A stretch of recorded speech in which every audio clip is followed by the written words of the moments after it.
تمہارے مسلمانوں کا خون چوس کر حرام دولت کماتے ہیں۔ یہ دولت آخرکار آپ کے مسلمان طوائفوں کنجریوں کے اوپر برسا دیتے ہیں یا ان سے گندے کام کرتے ہیں۔ پھر یہ طوائف عورتیں اس دولت کو ہمارے کالا جادو کے ایجنٹ کو دے دیتی ہیں تاکہ ان کا دھندا خوب چلے۔ یہ کالا جادو کے ایجنٹ یہ دولت شبطان کو دان کر دیتے ہیں۔ شیوالا دیوی نے ترنم سے بھرپور لہجے میں کہا۔ میں نے دوسرا سوال کیا، یورپی ملکوں میں نشہ، شراب، بے حیائی، ظلم ہوتا ہے، تم اور تمہارا شبطان وہاں کام کیوں نہیں کرتے؟ میں نے سخت لہجے میں کہا۔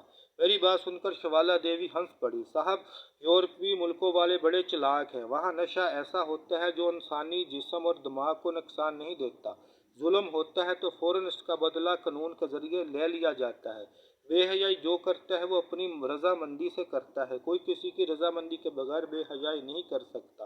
اخلاقیات کو عملی طور پر ان لوگوں نے اختیار کر رکھا ہے، اور سب سے بڑی بات یہ ہے کہ چور وہاں جاتا ہے جہاں اس کو مال دولت ملے۔ ان لوگوں کے پاس ایمان نہیں ہے، ایمان تو صرف مسلمانوں کے پاس ہے، اس لیے ہم مسلمانوں کو ایمان کی دولت سے محروم کرنے کا کام کرتی ہیں۔ شیوالا دیوی نے انتہائی میٹھے مگر سرد لہجے میں کہا۔ شیوالا دیوی، ابھی تو تم نے کہا تھا کہ شیطان نے شیطانی کام بند کر دیے ہیں، اب تم نے کہا ہے کہ تم اور تمہارا شیطانی طاقتیں مسلمانوں کو خراب کر رہی ہیں۔ میں نے سخت لہجے میں کہا۔ صاحب، دنیا میں ہر مخلوق کوئی نہ کوئی کام کرتی ہے، کام کرنا برا نہیں، ہم بھی کام کرتے ہیں، شیوالا دیوی نے سپاٹ مگر ٹھنڈے سے لہجے میں کہا۔ شیوالا دیوی، تم ایک طاقت ہو، تمہاری ساتھی لڑکیاں بھی ایک بدبودار دھوئیں کی بنی ہوئی طاقت ہو، مگر تم ٹھوس جسم کیسے اختیار کر لیتی ہو؟ میں نے ایک اہم سوال کر دیا۔ صاحب، تمہارے دنیا میں جنات بھی تو رہتے ہیں جو ان کا جسم ہوا اور کالے دھوئیں سے بنا ہوا ہوتا ہے، مگر جب وہ مجسم ہوتے ہیں تو انسانی ٹھوس جسم کے بن جاتے ہیں۔ اس اصول کے تحت ہم ٹھوس جسم اختیار کر لیتی ہیں۔ شیوالا دیوی نے بے جان سے لہجے میں کہا۔ جنات تو اپنی مرضی کا روپ اختیار کر لیتے ہیں، کیا تم بھی اپنی مرضی کا روپ اختیار کر لیتی ہو؟ میں نے مزیدار لہجے میں کہا۔ صاحب، جب مجرا ہو رہا تھا آپ نے جن اداکارہ کا سوچا تھا، ہماری مقدس طاقتوں نے آپ کی سوچ پڑھ لی اور فوراً ان لڑکیوں کا روپ اختیار کر لیا، مگر ہم ماڈرن اور بے حیا روشن خیال لڑکیوں کا بدن اور شکل اختیار کر سکتی ہیں۔ جو لڑکیاں شرم و حیا اور پردہ اختیار کرتی ہیں، ہم ان کے پاس بھی نہیں جا سکتی، شیوالا دیوی نے کہا۔ شیوالا دیوی میرے سوالوں کے جواب نہیں دینا چاہتی تھی، مگر میں اس وقت شیوالا دیوی کا آقا تھا، اس لیے مجبوراً میرے تمام سوالوں کا جواب درست دے رہی تھی۔ کیا تم ان بے حیا ماڈرن لڑکیوں کو ہلاک کر کے ان کا جسم حاصل کرتی ہو؟ میں نے بے چین سے لہجے میں کہا۔ صاحب، جو لڑکیاں اپنے بھگوان کے حکم کو غلط مانتی ہیں، ان کا جسم ہمارا غلام بن جاتا ہے، ہم جب چاہیں ان کا بدن استعمال کر سکتی ہیں۔ شیوالا دیوی نے اب مزیدار اور بہت تر و تازہ لہجے میں کہا۔ تم سب طاقتیں لڑکیوں کے روپ میں ہی کیوں نظر آتی ہوں؟ میں نے ایک اہم سوال کر دیا۔ ہم مرد لڑکوں کو نسوانی حسن سے مقدس مشن پورا کرتی ہیں، عورتوں کو مردانہ حسن کے جال میں پھنسا کر مقدس مشن پورا کرتی ہیں، شیوالا دیوی نے کہا۔ یہ مقدس مشن نہیں بلکہ شیطانی مشن ہے، میں نے منہ بنا کر کہا۔ میری بات سن کر شیوالا دیوی خاموش ہو گئی۔ اب ٹھوم روم آ چکا تھا۔ کار سے نکل کر ہم ٹھوم روم کی طرف چل پڑے۔ رستے میں میں نے پوچھا، شیوالا دیوی جی، تم ناچتی بہت بے شرمی سے ہو، کیا سب شیطانی لڑکیاں اتنی گندگی اور بے شرمی ہوتی ہیں؟ میں نے لا علمی میں سوال کر ڈالا۔ میرا سوال سن کر شیوالا دیوی کا چہرہ غصے سے سرخ پڑ گیا۔ بولی، صاحب، آپ کے ملک پاکستان میں جس کام میں خود کفیل ہوا ہے وہ ڈانس ہے۔ پہلے شادی بیاہ پر کنجریاں ناچتی تھیں اور شریف گھرانے کی لڑکیاں غیر مردوں کے آگے ناچتی ہیں، آگے بے شرمی سے ناچتی ہیں۔ ان لڑکیوں کے بھائیوں کے دوست اور کیمرہ مین ان کی ڈانس کی فلم بنا رہے ہوتے ہیں۔ اب کا پاکستانی معاشرہ ہم سے بھی زیادہ گندا بن چکا ہے۔ یہ بات سن کر مجھے غصہ تو بہت آیا، مگر بات سچ تھی، میں نے جان بوجھ کر بات پلٹ دی۔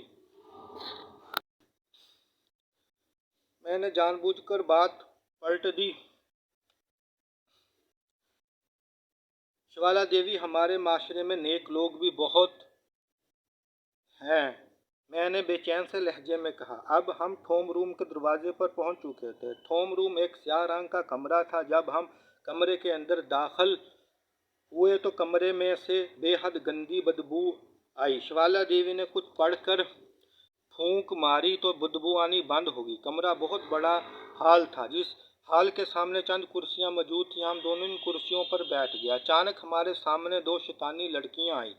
یہ چلتل سوانگ کی ماسٹر طاقتیں ہیں۔ ان کا نام گوپی اور گوشی ہے۔ ان کا کام مسلم معاشرے میں مسلمان جو کام از خود کرتے ہیں ان کا ریکارڈ رکھتی ہیں۔ گوپی، جاؤ مسلمانوں کے نیک کام صاحب کو دکھاؤ، شوالا دیوی نے کہا۔ یہ دونوں لڑکیاں غائب ہو گئیں۔ پھر شوالا دیوی اٹھی۔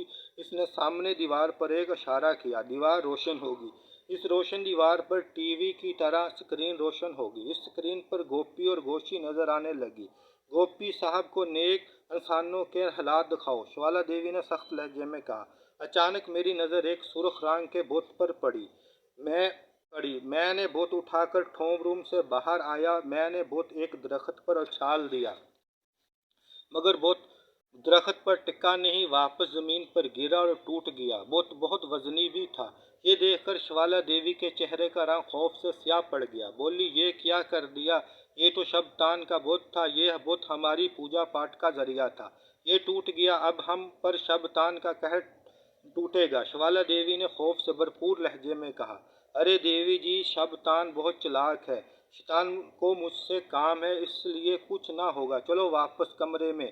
میرے سامنے اچانک ایک بہت بڑا پرندہ جس کی شکل چیل جیسی تھی زمین پر آ گرا۔ پھر لوٹ پوٹ ہونے لگا، پھر اس کی شکل بدل گئی، وہ ایک چھوٹا سا بچہ بن گیا۔ بولا، عظیم دیوی شوالا، یہ بت تو پتھر کا بنا ہوا تھا، اس کی کوئی اہمیت نہیں، اصل طاقت تو شبتان کی ہے۔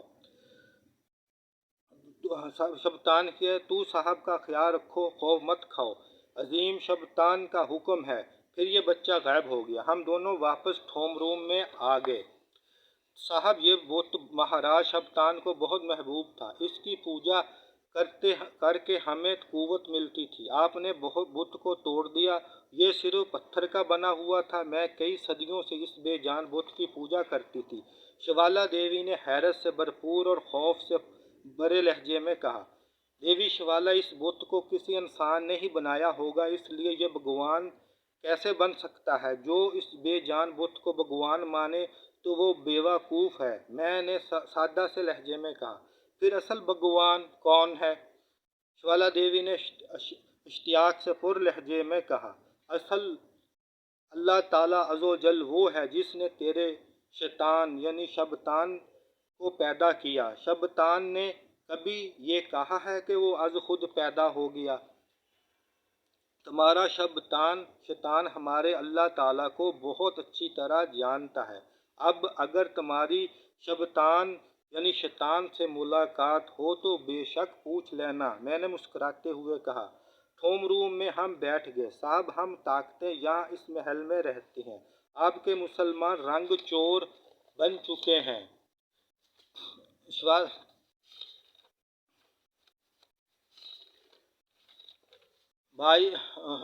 بھائی خود گندے کام کرتے ہیں، پھر ہم سے دشمنی کیسی؟ تم سب شبتان کی صلح اپنی عوام سے کرا دو، بس یہ کام ہے، اس کام کے بعد میں تمہاری سچ مچ کنیز بن جاؤں گی۔ یہ غلط کام بھی نہیں ہے، شوالا دیوی نے چلتر رنگ سے کام لے کر اپنی بات منواتے ہوئے کہا۔ شوالا دیوی جی، تم ایک گندی، ناپاک، پلیت شکتی ہو، ہم مسلمان ہیں، ہمارے قرآن مجید میں شیطان اور تم لوگوں سے کبھی بھی صلح نہیں ہو سکتی، یہ حکم ہمارے مقدس کتاب میں ہے۔ میں نے انتہائی سخت لہجے میں کہا۔ جاؤ صاحب، تمہارے مسلمان لوگ تو جانوروں سے بھی بدتر ہیں، جانور دوسرے جانوروں کا کھانا نہیں کھاتے، تمہارے مسلمان حرام دوسرے مسلمانوں کا مال اور غریب کو لوٹتے ہیں، شوالا دیوی نے پر مکر لہجے میں کہا۔ ان مسلمانوں کا یہ حال بھی تم شیطانی طاقتوں نے کیا ہے، میں نے شوالا دیوی کو گھورتے ہوئے کہا۔ میری بات سن کر شوالا دیوی بے اختیار ہنس پڑی۔ اس کی ہنسی میں بے پناہ طنز تھا۔ صاحب، آپ کن لوگوں پر اتنا گھمنڈ کرتے ہیں؟ ٹھیک ہے، تمہارے بڑے اور پرانے بزرگ نیک ہوا کرتے تھے، شوالا دیوی نے فاتحانہ لہجے میں کہا۔ تم نے ہمارے نیک لوگوں کو دیکھا ٹھیک اب ہے۔ میں نے بے اختیار اور بغیر سوچے سمجھے بات کر دی۔ صاحب تمہارے لوگوں نے دل سے شبتان مہاراج سے صلح کر لی ہے مگر زبان سے توحید پرست ہیں۔ شوالا دیوی نے اب نہایت میٹھے مگر پر شیطانی لہجے میں کہا، ایسی بھی بات نہیں، آج بھی مسلمانوں میں بڑے نیک بندے بندیاں موجود ہیں۔ میں نے سادہ سے لہجے میں کہا، میرے لہجے میں مایوسی تھی۔ یہ مایوسی اس لیے تھی کہ میں مسلمانوں کے حالات جانتا تھا۔ یہ بات بھی دل کو سچ لگ رہی تھی کہ مسلمانوں نے شیطان سے دل سے صلح کر لی ہے مگر زبان سے ہم اللہ تعالیٰ کے بندے بن رہے ہیں۔ یہ بھی احسان ہے اللہ تعالیٰ عز و جل کا اور ہمارے پیارے آقا حضرت محمد صلی اللہ علیہ وسلم کا کہ اس نے ہم کو مسلمان بنا رکھا ہے اور اپنا بھی بنا رکھا ہے۔ صاحب کوئی ایک نیک بندے کا نام تو بتاؤ، شوالا دیوی نے بے حد سنگت بھرے لہجے میں کہا۔ شوالا دیوی نے سنگت بڑے لہجے میں اس لیے بولا تھا کہ میں بے بس ہو رہا تھا۔ شوالا دیوی میری بے بسی پر خوش ہو رہی تھی۔ میں نے بے اختیار ایک بڑے پیر اور عالم حضرات کا نام لے دیا۔ میں اس پیر کا نام نہیں بتاؤں گا، میں اس پیر کو ذاتی طور پر بھی جانتا تھا۔ شوالا دیوی نے ہاتھ کے اشارے سامنے دیوار پر کیا اور دیوار روشن ہوگی۔ روشن دیوار پر گوپی اور گوشی نظر آنے لگی۔ اچانک شوالا دیوی سونے سے بنی کرسی سے اٹھ کر کھڑی ہو گئی اور ترنم زدہ لہجے میں کسی نامعلوم زبان میں بولی، پھر کرسی پر بیٹھ گئی۔ یہ گوپی اور گوشی ایک ناٹک کرے گی تمہارے اس نیک انسان کے سامنے، دیکھنا، شوالا دیوی نے کہا۔ میں نے اسکرین پر دیکھا، گوپی ایک بے حد بوڑھی عورت کے روپ میں تھی، گوشی ایک بے حد کم سن لڑکی کے روپ میں تھی۔ گوشی کی عمر 1 سال کی بچی کی تھی۔ بوڑھی عورت گوشی کو اٹھائے جب اس نیک آدمی کے آستانہ عالیہ میں گئی، اس پیر کو اپنی بہت دکھ بھری کہانی سنائی اور پیر صاحب کو بتایا کہ وہ 2 دن کی بھوکی ہے۔ پھر پیر صاحب نے کھانا کھلانے کے بجائے اس کو ایک تعویذ دے دیا اور واپس کر دیا۔ واپسی پر گوپی نے 5000 روپے کا نوٹ پیر صاحب کے پاس گرا دیا۔ میں نے اسکرین پر دیکھا، پیر صاحب نے 5000 روپے والا نوٹ اٹھا کر اپنی پتلون میں رکھ لیا۔